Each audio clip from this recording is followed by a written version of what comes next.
Cricket سے جڑی تمام خبریں دیکھنے کے لیے سبسکرائب کیجیے BA آفیشیل چینل کو اور دبائیں بیل کے بٹن کو۔ ہماری لیٹسٹ ویڈیو سب سے پہلے دیکھیں۔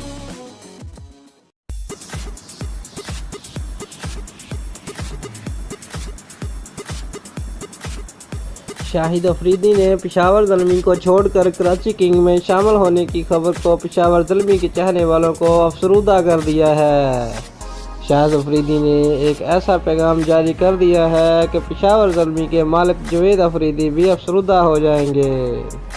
کراچی کنگ میں باقاعدہ شمولیت کے بعد شاہد افریدی نے سماجی رابطوں کی ویب سائٹ ٹویٹر پر جاری اپنے پیغام میں لکھا، بہت زیادہ پیار اور حمایت کے لیے بہت بہت شکریہ۔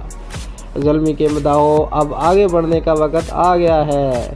کراچی کنگ کے ساتھ کھیلنے کا موقع فراہم کرنے کے لیے سلمان اقبال کا بہت شکریہ ادا کرتا ہوں۔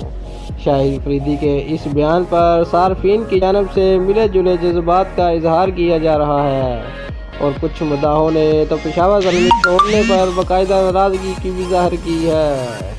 دوستو، اگر آپ کو ہماری ویڈیو پسند آئی ہے تو لائک اور شیئر لازمی کریں اور ہمارے چینل کو سبسکرائب کرنا مت بھولیے۔ شکریہ۔